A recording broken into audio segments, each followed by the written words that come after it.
2 കൊരിന്ത്യർക്ക് എഴുതിയ ലേഖനം 12-ാം അധ്യായത്തിന്റെ 1-ാമത്തെ വാക്യം മുതൽ ഒന്ന് വായിക്കാം. പ്രശംസിക്കുന്നതിനാൽ പ്രയോജനമില്ല എങ്കിലും അത് ആവശ്യമായിരിക്കുന്നു. ഞാൻ കർത്താവിന്റെ ദർശനങ്ങളെയും വെളിപ്പാടുകളെയും കുറിച്ച് പറവാൻ പോകുന്നു. ക്രിസ്തുവിലുള്ള ഒരു മനുഷ്യനെ ഞാൻ അറിയുന്നു. അവൻ 14 സംവത്സരം മുമ്പേ 3-ാം സ്വർഗത്തോളം എടുക്കപ്പെട്ടു. പൗലോസ് പറയുകയാണ്, ക്രിസ്തുവിലൊരു മനുഷ്യനെ ഞാൻ അറിയുന്നു. അവൻ 14 സംവത്സരം മുമ്പ് 3-ാം സ്വർഗത്തോളം എടുക്കപ്പെട്ടു. 3-ാം സ്വർഗം വരെ എടുക്കപ്പെട്ടത് അനുഭവം. ശരീരത്തോടെ 3-ാം സ്വർഗം വരെ എടുക്കപ്പെട്ടു. ദൈവത്തിന് സ്തോത്രം. അപ്പൊ ഈ ദിവസങ്ങളിൽ പൗലോസിന്റെ ഒരു ആത്മീയ അനുഭവം ഉണ്ടായി. അപ്പം ആത്മീയ അനുഭവം ഉണ്ടെങ്കിൽ ഓർത്തോണം, സ്തോത്രം, അല്പം കഴിയുമ്പം ദൈവത്തിന് സ്തോത്രം, നിന്റെ ജീവിതത്തിലെ എല്ലാ പ്രതിബന്ധങ്ങൾക്കും ദൈവം വിടുതൽ തരും. ഇനി നമ്മൾ ബാക്കിയുള്ള ഭാഗം വായിക്കുന്നത് ഇപ്പോൾ വായിക്കുന്നില്ല. ഇനി താഴോട്ട് നമ്മൾ വായിച്ച് ചെല്ലുമ്പോൾ പൗലോസ് പറയുകയാണ്, പൗലോസ് ദൈവത്തോടൊരു വിഷയം പ്രാർത്ഥിക്കുക.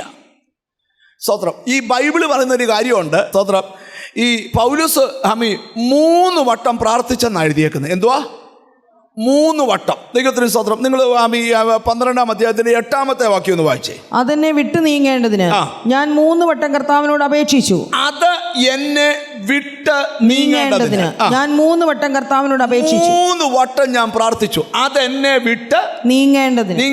ദൈവത്തിന് എന്തുവാ വിട്ട് നീങ്ങണ്ടിയെ? പൗലോസ് പറയാ, തൻ്റെ ജഡത്തിൽ ഒരു ശൂലമുണ്ട്, അത് വിട്ട് നീങ്ങേണ്ടതിന്. അതൊരു ബലഹീനതയാണെന്നാണ് വേദപണ്ഡിതാക്കളുടെ നിഗമനം. അപ്പോൾ നമ്മൾ അവിടോട്ടൊക്കെ അല്ല പോകുന്നത്, ചുരുടൊക്കെ ആഴമേറിയ ഭാഗത്തോട്ടാണ് പോകുന്നത്. അപ്പം സ്തോത്രം. അപ്പം നമ്മുടെ ജഡത്തിലൊരു ശൂലം വെളിപ്പെട്ട, പൗലോസിൻ്റെ ജഡത്തിൽ ശൂലം വെളിപ്പെട്ടപ്പോൾ പൗലോസ് 3 വട്ടം പ്രാർത്ഥിച്ചത്, ഈ ബൈബിളിൽ വാക്യമുണ്ട്, ഉപവാസത്താലും പ്രാർത്ഥനയാലും അല്ലാതെ ഈ ജാതി നീങ്ങിപ്പോകത്തില്ല. അപ്പം ഉപവസിച്ച് പ്രാർത്ഥിച്ചാൽ എന്തോ ചെയ്യും? ചില ജാതികൾ നീങ്ങിപ്പോവും, ചില ദുഷ്ടശക്തികൾ നീങ്ങിപ്പോവും. ഓ ഹല്ലേലൂയ. അടുത്ത 5 ദിവസം ഇവിടെ പ്രാർത്ഥിക്കുമ്പോൾ പല ദുഷ്ടശക്തികളും വിട്ടുപോകും. വേറൊരു ഭാഗത്ത് എഴുതിയിട്ടുണ്ട്, ദൈവത്തിന് സ്തോത്രം, സംഭവിപ്പാൻ ഉള്ളതെല്ലാം ഒഴിഞ്ഞു പോകേണ്ടതിന് സദാകാലത്തും ഉണർന്നും അപ്പൊ പ്രാർത്ഥിച്ചാൽ ഒഴിയും, പ്രാർത്ഥിച്ചാൽ ചിലതൊക്കെ ഒഴിഞ്ഞു പോകും. അപ്പൊ ചോദ്യം, എല്ലാം പ്രാർത്ഥിച്ചാൽ ഒഴിഞ്ഞു പോവുമോ? ഇല്ല. അതാ ഇവിടുത്തെ ദൂത്. സ്തോത്രം. പൗലോസ് 3 വട്ടം പ്രാർത്ഥിച്ചു ഇത് നീങ്ങിപ്പോകാൻ, പക്ഷെ എന്ത് ചെയ്തില്ല? നീങ്ങിപ്പോയില്ല. ദൈവം പൗലോസിനോട് 2 കാര്യം സംസാരിച്ചു. സ്തോത്രം. 1, എൻ്റെ കൃപ നിനക്ക് മതി. ഒരു ദൂത് ഞാൻ പറയാം, ഒന്നുകിൽ പ്രാർത്ഥനയ്ക്ക് മറുപടിയുണ്ട്, അല്ലെങ്കിൽ കൃപയുണ്ട്. ഓ ഹല്ലേലൂയ, ഹല്ലേലൂയ. ചിലരോടൊക്കെ ദൈവം സംസാരിക്കുക. ഈ ദിവസങ്ങളിൽ നീക്കുപോക്കില്ലാത്ത വിഷയത്തിനകത്ത് ഒരു കൃപ വ്യാപരിക്കാൻ പോവാ. നീക്കുപോക്കില്ലാത്ത കൃപ കൃപ കൃപ കൃപ കൃപ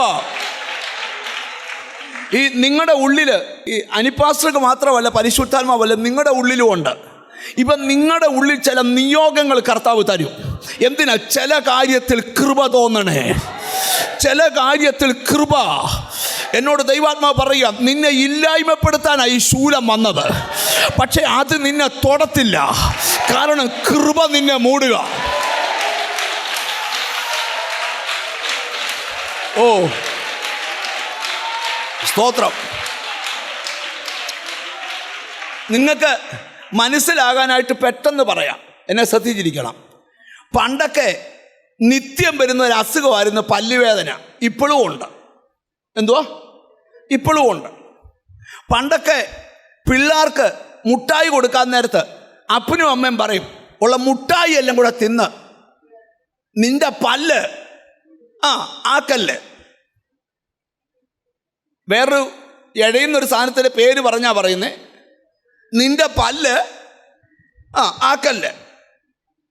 അതിൻ്റെ കാരണം, ഈ കൊച്ചുപ്രായത്തിൽ പല്ല് പോയാൽ വേറെ പല്ല് വരും, പക്ഷെ പ്രായമായി കഴിഞ്ഞാൽ പല്ല് പോയാൽ വേറെ പല്ല് വരത്തില്ല. നിങ്ങൾ ഓർക്കുന്നുണ്ടോ? പണ്ടത്തെ ഒരു വലിയ അസുഖമായിരുന്നു, എല്ലാവർക്കും പല്ലിന് ബുദ്ധിമുട്ടുണ്ടായിട്ട് മുഴുവൻ പല്ലും ദന്താശുപത്രി പോയി പറിക്കും. നിങ്ങൾ ഓർക്കുന്നുണ്ടോ? പണ്ട് ഇത്രയും വലിയൊരു സൂചി നമ്മുടെ വായിക്കാത്ത പല്ല്, ആരുടെയും പല്ല് പറിച്ചിട്ടില്ല ഇവിടെ. ഹല്ലേലൂയ. പിള്ളേരുടെയൊക്കെ പല്ല് പറിക്കുമ്പോൾ നിങ്ങൾ ഓർക്കണം, ഇങ്ങോട്ട് വിളിച്ച് അടുക്ക നിർത്തി മോനെ മിടുക്കനാ സുന്ദരനാന്ന് പറഞ്ഞിട്ട് ഒരൊറ്റ കുത്ത പല്ലിന്. കൈവെക്കുന്നില്ലെന്നല്ലോ, എത്രയോ പേരാ പല്ല് പറിച്ചിട്ടുള്ളൂ, പോട്ടെ. അപ്പം നിങ്ങളൊന്ന് ശ്രദ്ധിച്ച് കേൾക്കണം. അപ്പം ഇങ്ങനെ പല്ലെല്ലാം പറിച്ചിട്ട് പിന്നെ നമ്മൾ വെപ്പുപല്ല് വെക്കും. എന്തുവാ വെപ്പുപല്ല്? സ്വതന്ത്രം. അതുകൊണ്ട് രാവിലെ കാണുന്ന ആൻറ്റി അല്ല സന്ധ്യയ്ക്ക് എന്നാ കാണുന്നത്. കാരണം ഈ പല്ലെല്ലാം കോപ്പയ്ക്കകത്ത് എടുത്തിട്ടിട്ട്, ഇതൊക്കെ എങ്ങനെ അറിയാം? ഞങ്ങളുടെ വീട്ടിലും പല്ല് പറിച്ചിട്ടുള്ളവരുണ്ടായിരുന്നു. ശ്രദ്ധിച്ച് കേൾക്കണം. സ്വതന്ത്രം. പിന്നെ ചിലർ ഗ്രേഡ് കൂടിയിട്ട് സ്വർണ്ണപ്പല്ല് വെക്കുന്നവരുണ്ട്. ഒരു കല്യാണത്തിന് പോയി, കല്യാണം കഴിഞ്ഞ് അന്നുപോലെ വാഷ് ബേസിനൊന്നും അല്ല, സ്തോത്രം, വീടിൻ്റെ മുറ്റത്താ പന്തല്. അപ്പോൾ കല്യാണമെല്ലാം കഴിഞ്ഞ് നല്ല ഇലയെല്ലാം കൊണ്ട് കളയുന്ന സ്ഥലത്ത് 2 ടാപ്പ് പിടിപ്പിച്ചിട്ടുണ്ട്. അവിടോട്ട് കൈ ഇങ്ങനെ കഴുകിയിട്ട് വായിക്കകത്ത് വെള്ളം ഒടിച്ച് കുലുക്കി തുപ്പിയാൽ ഒരു പുള്ളി താഴെ കൂടെ പോയി വേസ്റ്റിനകത്ത് തപ്പുന്നു. അതെന്നാ കാര്യം? സ്വർണ്ണപ്പല്ല് കൂടെ പോയി. നിങ്ങൾ എന്നെ ഒന്ന് ശ്രദ്ധിച്ച് കേൾക്കണം, ഞാൻ പറയാൻ പോകുന്ന കാര്യം പറഞ്ഞ് മനസ്സിലാക്കും. അപ്പം നിങ്ങൾ ശ്രദ്ധിച്ച് കേൾക്കണം. പക്ഷേ ഇപ്പോൾ ആ സിസ്റ്റം ഇല്ല. ഇപ്പോൾ എന്താ ചെയ്യുന്നറിയാം? പല്ലുവേദന വന്നാൽ ഹോസ്പിറ്റലിൽ ചെന്ന ഡോക്ടർ പറയും എടുത്ത് കളയണ്ട, നമുക്കൊരു റൂട്ട് കനാൽ ചെയ്യാം എന്ന് പറഞ്ഞാൽ എന്താണെന്നറിയോ? പല്ല് അങ്ങനെ ഇരിക്കും, നിന്റെ വായും പല്ലും കൂടെ ബന്ധിപ്പിക്കുന്ന സകല നേർവുകളും കട്ട് ചെയ്ത് നീ ഒരു ഡമ്മിയാക്കി വെക്കും.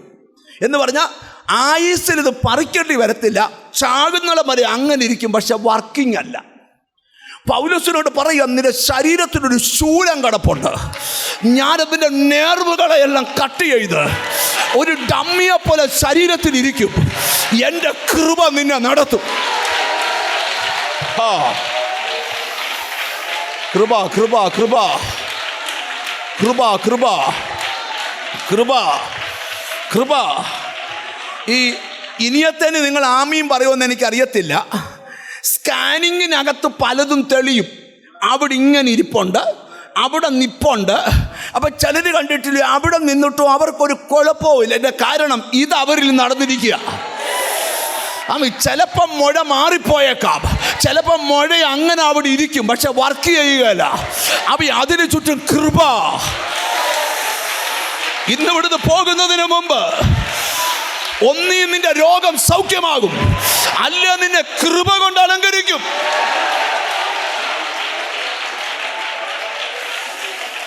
മനസ്സിലായി വരുന്നവർക്കായി സ്തോത്രം ചെയ്യുക. 2 മണിക്കൂർ പ്രസംഗിച്ചാലും ഈ ദൂത് തേരത്തില്ല. ഞാൻ ചിലരോടൊക്കെ പറയുക, നിന്റെ വലിയ ശരീരത്തിലെ കുഞ്ഞൊരു രോഗം പൊക്കി പിടിച്ചുകൊണ്ട് നടക്കരുത്. നീ പറയണം, പൗലോസിന് കൃപ കൊടുത്ത കർത്താവേ. ഹല്ലേലൂയ. എന്നോട് ചിലരുടെ മനസ്സിൽ കിടക്കുന്ന രോഗഭീതിയെ ശാസിക്കാൻ പോവാ.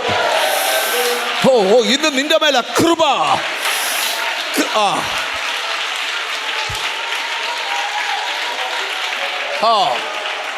യേശുവിൻ്റെ നാമത്തിൽ ആരോടൊക്കെയോ ദൈവാത്മാവ് ദൂത് പറയുകയാണ്, നിന്റെ പ്രാർത്ഥന തമ്പുരാൻ തള്ളിക്കളഞ്ഞിട്ടില്ല.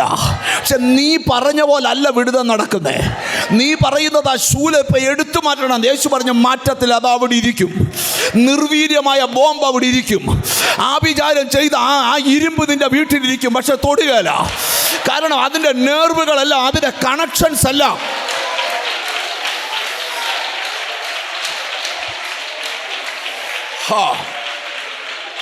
കൃപ കൃപ. മനസ്സിലായവർക്കായി സ്തോത്രം ചെയ്യുക. ഞാൻ ഇനി ആ ഭാഗത്ത് നിൽക്കുന്നില്ല, അതിവേഗം മുമ്പോട്ട് പോകാൻ പോവാം. അപ്പോൾ സ്തോത്രം, ഒന്നുകിൽ നിനക്ക് നീക്കുപോക്ക് തരും, അല്ലെങ്കിൽ നിനക്ക് എന്തോ തരും? കൃപ തരും. എന്ന് പറഞ്ഞേ, എന്തോ പറഞ്ഞേ? ഒന്നീ നീക്കുപോക്ക് തരും, അല്ലെങ്കിൽ അടുത്തിരിക്കുന്ന ആൾ തൊട്ടച്ച് പറ, കൃപ തരുമെന്ന് പറ, കൃപ തരുമെന്ന് പറ. ഹല്ലേലൂയ. ഞാൻ ചിലരോടൊക്കെ ദൂത് പറയാം, നിന്റെ ശരീരത്തെ ഇന്ന് പകൽ ചില വിടുതലുകൾ നടക്കുക. നിന്റെ മാനസിക തലത്തിൽ ഒരാമയും പറഞ്ഞാട്ട്.